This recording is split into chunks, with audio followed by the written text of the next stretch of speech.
Alors, bonjour à tous, bonjour à toutes. Hello, everyone. So, today we will talk about space tourism, le tourisme spatial. It will be a C1 text, and there will be 10 questions at the end where I will answer in a C1 vocabulary. On commence. Alors, l'essor des voyages touristiques dans l'espace. Depuis quelques années, l'idée de voyager dans l'espace est passée de la science-fiction à une réalité commerciale. L'essor des voyages touristiques spatiaux constitue l'une des innovations les plus spectaculaires de notre époque. Alors que pendant des décennies, seuls des astronautes hautement qualifiés pouvaient se rendre au-delà de l'atmosphère terrestre, l'arrivée de sociétés privées dans ce secteur ouvre désormais la possibilité pour les civils de découvrir l'espace, même pour quelques minutes. Cette tendance, qui semble sortie tout droit d'un roman futuriste, a des implications économiques, scientifiques et sociales considérables, tout en soulevant des questions éthiques et environnementales. L'un des éléments clés de cette évolution est le développement des entreprises privées spécialisées dans le tourisme spatial. Des sociétés comme SpaceX, Blue Origin ou Virgin Galactic ont investi des milliards de dollars dans la construction de fusées et de capsules capables de transporter des passagers vers l'espace. SpaceX, fondé par Elon Musk, a pour objectif de rendre les voyages spatiaux plus accessibles et de préparer l'exploration de Mars. Virgin Galactic, dirigé par Richard Branson, a déjà effectué des vols suborbitaux avec des civils à bord. Ces initiatives démontrent que le secteur spatial, longtemps réservé aux gouvernements et aux institutions scientifiques, devient progressivement un marché commercial viable.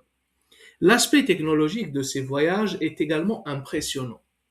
Les fusées modernes sont conçues pour offrir des conditions de sécurité maximales et un confort relatif aux passagers. Les vols suborbitaux permettent de dépasser la limite de Kármán, soit environ 100 km au-dessus de la Terre, et d'expérimenter plusieurs minutes d'apesanteur.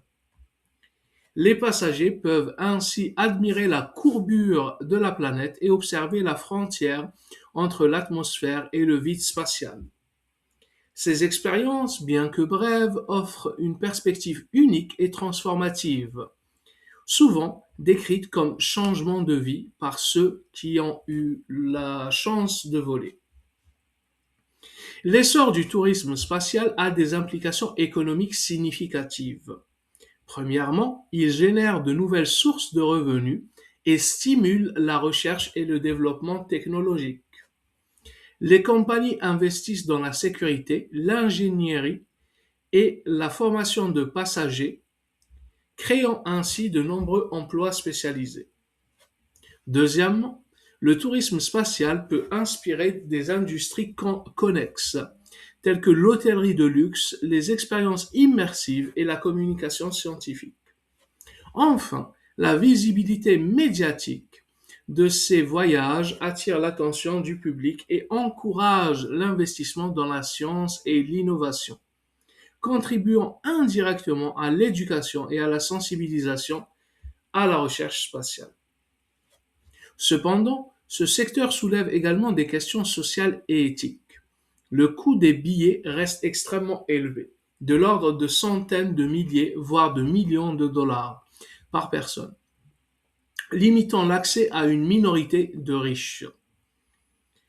Cette situation pose un problème d'inégalité. Alors que certains peuvent réaliser le rêve spatial, la majorité de la population mondiale reste exclue. Par ailleurs, le tourisme spatial pose des interrogations sur la finalité et l'utilité de tels voyages.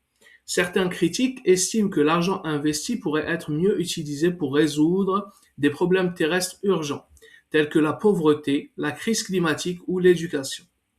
La dimension environnementale est également un sujet de préoccupation. Les fusées émettent des gaz à effet de serre et des particules qui contribuent au réchauffement climatique et à la pollution atmosphérique.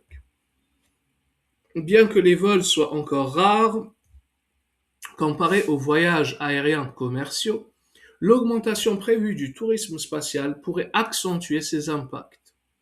Certaines entreprises cherchent à développer des technologies plus propres, comme les carburants réutilisables ou moins polluants. Mais il reste des défis majeurs à relever pour concilier l'expansion commerciale et responsabilité écologique.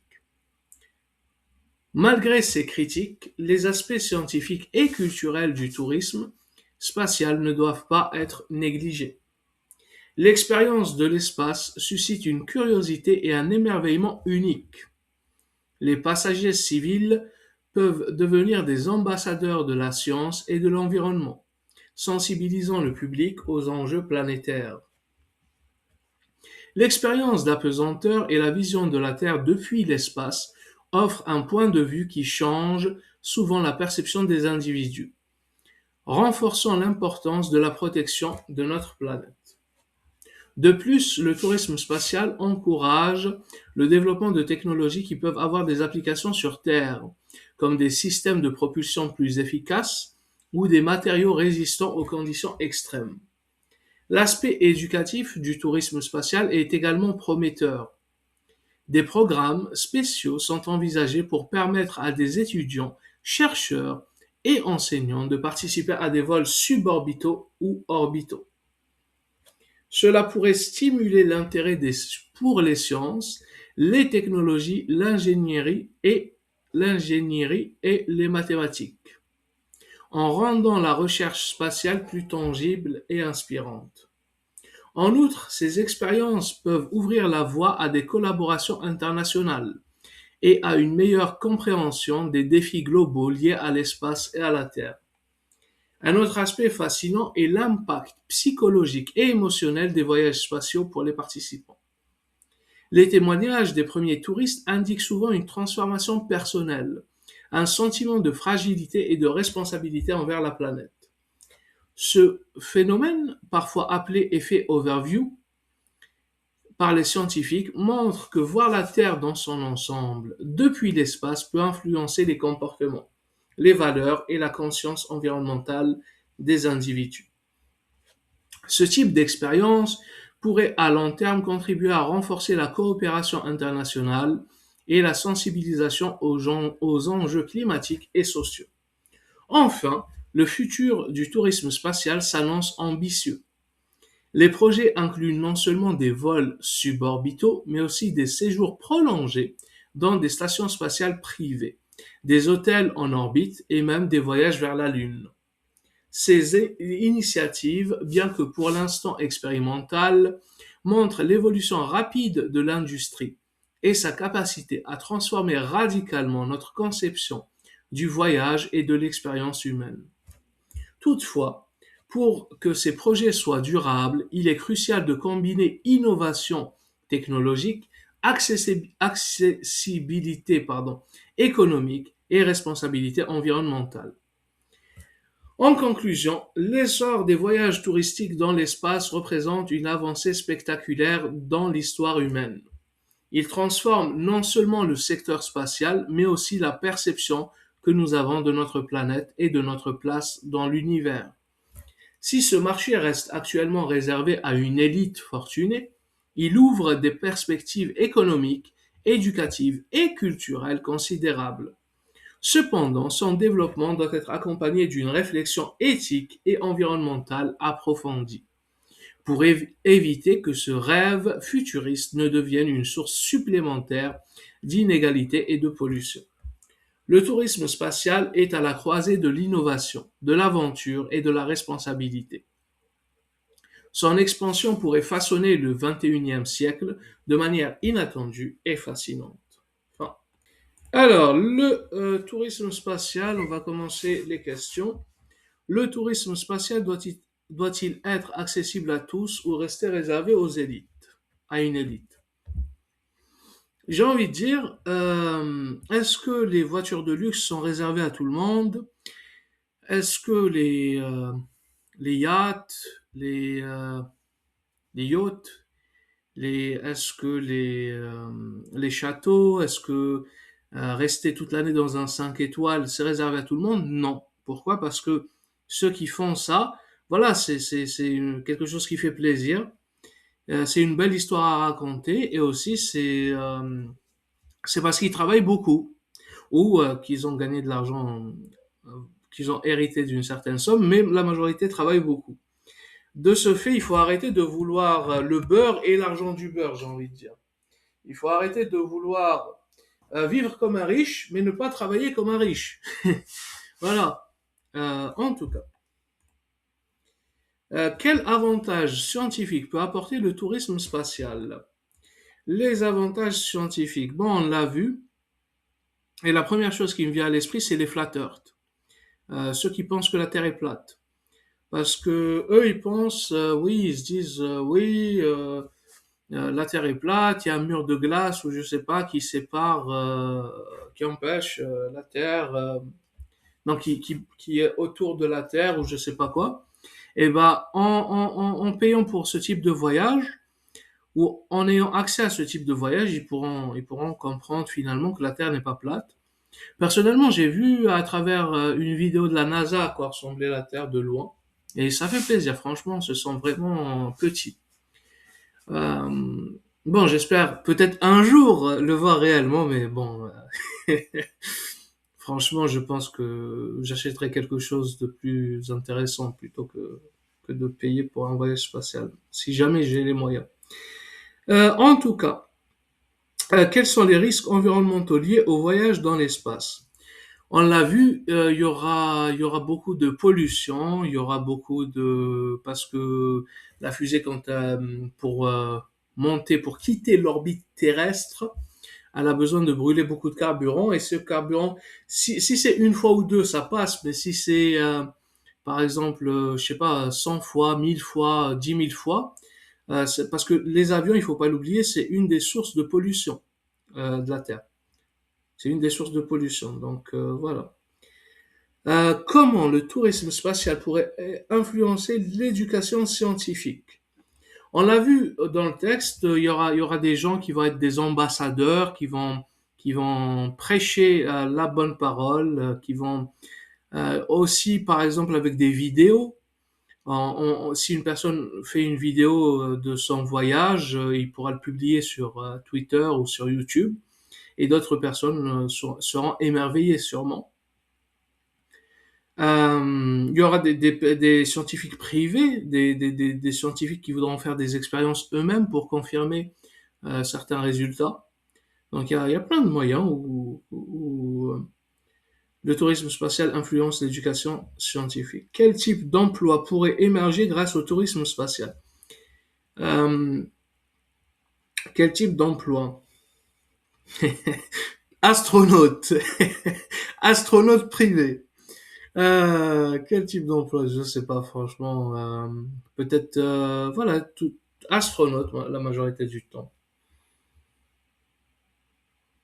Astronaute, après il y aura plein d'ingénieurs, bien évidemment. Il y aura ceux qui vont construire les fusées parce qu'il faudra pas, ça va pas être une seule fusée qui va être utilisée, mais plusieurs.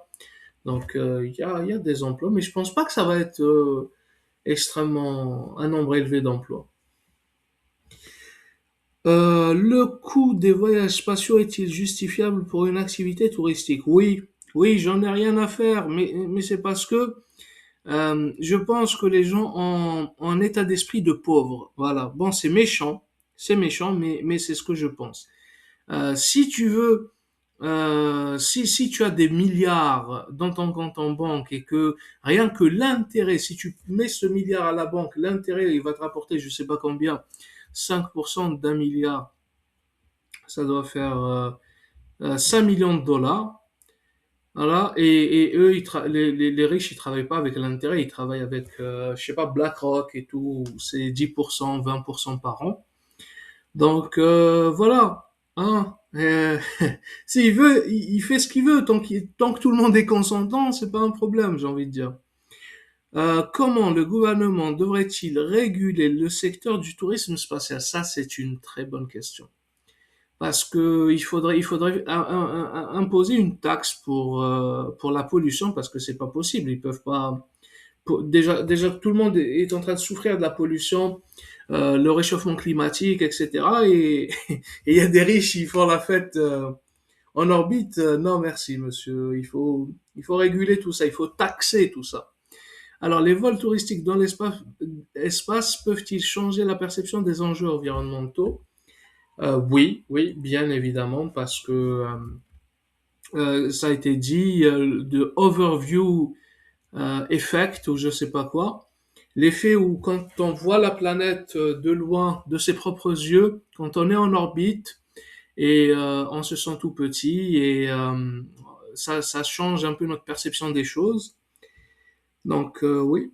Quel impact psychologico-émotionnel les voyages spatiaux peuvent-ils avoir sur les passagers? Ça, on vient de le dire. Et finalement, que faudrait-il pour rendre le tourisme spatial durable et responsable à long terme? Je pense qu'il faudrait, je sais pas, il faudrait déjà il faut juste que le décollage de la fusée soit éco-friendly et respecte l'environnement. Si on brûle pas de carburant, moi je vois pas où est le problème, hein. Ils peuvent, si c'est pas, bon, je pense pas que ça va être électrique parce que voilà, pour faire décoller une fusée, il faut beaucoup d'énergie. Donc, mais je sais pas, peut-être avec des ballons à l'hélium ou je sais pas. Mais voilà, si on trouve un moyen, ça serait bien, ça serait très bien. Comme ça, tout le monde serait content et voilà. Ok, donc ça va être la fin de ce texte. Je vous souhaite une agréable journée. N'oubliez pas de liker si c'est possible et de vous abonner aussi.